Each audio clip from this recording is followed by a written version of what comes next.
Let us see the question. 5 identical charges are kept at 5 vertex of the regular hexagon. Match the following two column at the center of the hexagon. If the given situation, electric field at the center is E. ठीक है, फिर ये आपको column 1 column 2 दिया गया, ठीक है, और यहां पे ये आपके पास ऑप्शन है। अब यहां पर जो है करेक्ट जो है,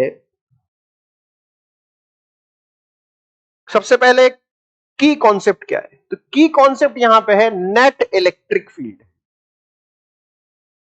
नेट इलेक्ट्रिक फील्ड का कैलकुलेशन यह की कॉन्सेप्ट है। और यहां पे आपने पढ़ा होगा जब भी दो वेक्टर होते हैं, उन दोनों वेक्टर के बीच का एंगल थीटा है, तो उनका जो रिजल्टेंट वेक्टर आता है उसके लिए आप फॉर्मूला यूज कर सकते हैं। ध्यान रखिए, अगर इनका मैग्नीट्यूड इक्वल है तब आप फॉर्मूला यूज कर सकते हैं 2e cos थीटा बाई 2। ठीक है, इसमें आपको बेसिकली जितने भी आप क्वेश्चन सॉल्व करेंगे 2 या 3 रिजल्ट की जरूरत पड़ती है। एक रिजल्ट की जरूरत पड़ती है 60 डिग्री पर, 60 डिग्री आप यहां पुट करेंगे तो आंसर आएगा e√3। एक 120 डिग्री पर आंसर आएगा 120 यहां पुट करेंगे तो 120/2 60 हो जाएगा, cos 60 की वैल्यू 1/2। और अगर 90 डिग्री है तो e√2 आ जाता है। ठीक है, तो इस तरीके से इस फॉर्मूले का यूज यहां पे होगा। चलिए, तो अब यहां पे देखते हैं। सबसे पहले इनका कहना है कि जो 5 चार्जेस हैं उनसे इलेक्ट्रिक फील्ड प्रोड्यूस हो रही E। तो यहां पे आप देखें, ये दोनों चार्जेस की इलेक्ट्रिक फील्ड कैंसिल होगी, इन दोनों की कैंसिल होगी, ओनली वन चार्ज की इलेक्ट्रिक फील्ड यहां पे होगी। मतलब E जो आपको गिवन है वो एक्चुअल में वन चार्ज की इलेक्ट्रिक फील्ड है। ठीक है, जो E गिवन है।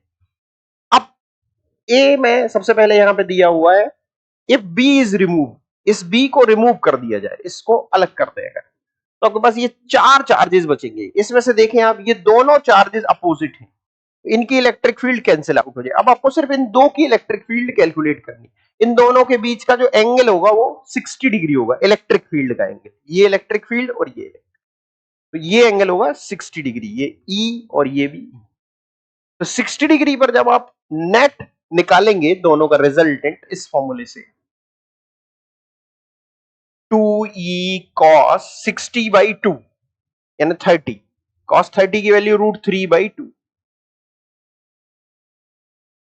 तो फाइनली आंसर आ जाएगा e√3।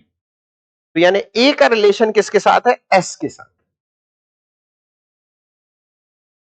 ठीक है, अब नेक्स्ट देखते हैं। इसके बाद नेक्स्ट है आपका if charge C is removed. अब यहां से अगर इस C को रिमूव कर दिया जाए, तो C को रिमूव करने के बाद आपके पास जो चार्जेस बच रहे हैं उसमें ये दोनों एक दूसरे को कैंसिल आउट कर रहे हैं, और C रिमूव है, आपके पास सिर्फ 2 चार्जेस बच रहे हैं। तो इन दोनों की नेट इलेक्ट्रिक फील्ड आपको देखनी है, ये फर्स्ट और ये सेकेंड। इन दोनों के बीच का जो एंगल होगा ये 120 डिग्री होगा। 120 डिग्री होने पर जो इस फॉर्मूले से जो आपका आंसर आएगा 2e cos 120 डिवाइडेड बाई 2, तो ये हो जाएगा cos 60। cos 60 की वैल्यू 1/2, तो आंसर आ जाएगा E। तो C को रिमूव करने पर आपके पास जो आंसर आ रहा है वो E आ रहा है, मतलब वो किस में आ रहा है, Q में। तो यानी B का जो रिलेशन है वो किससे बन रहा है, Q से बन रहा है। अब नेक्स्ट आप देखें कि C में लिखा हुआ है D इज रिमूव्ड। यहां पर अगर आप D को रिमूव कर देते हैं, अपन ये D इसको रिमूव कर देते हैं, तो ये दोनों चार्ज पार्टिकल की इलेक्ट्रिक फील्ड कैंसिल हो जाएगी, इन दोनों की इलेक्ट्रिक फील्ड कैंसिल हो जाएगी। नेट इलेक्ट्रिक फील्ड कितनी आ जाएगी, 0। तो जो C का रिलेशन है वो किसके साथ बन रहा है, R के साथ बन रहा है। अब लास्ट देखते हैं, D में लिखा हुआ है कि B and C is removed. अगर इन दोनों को रिमूव कर दिया जाए B और C को, तो ये 3 चार्जेस बचेंगे। तो इसमें इस चार्ज की इलेक्ट्रिक फील्ड हो जाएगी ये E, इस चार्ज की इलेक्ट्रिक फील्ड ये हो जाएगी E, इस चार्ज की इलेक्ट्रिक फील्ड हो जाएगी ये। इन दोनों के बीच का एंगल कितना है, 120 डिग्री। तो इसका रिजल्टेंट क्या आएगा, E, जो अभी अपन ने सॉल्व किया था, और वो E इस E के साथ ऐड हो जाएगा, तो कितना हो जाएगा 2E। तो D का रिलेशन किससे बन रहा है, P से।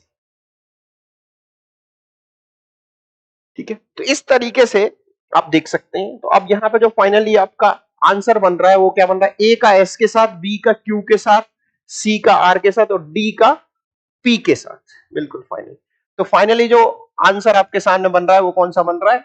ए बन रहा है। ठीक है,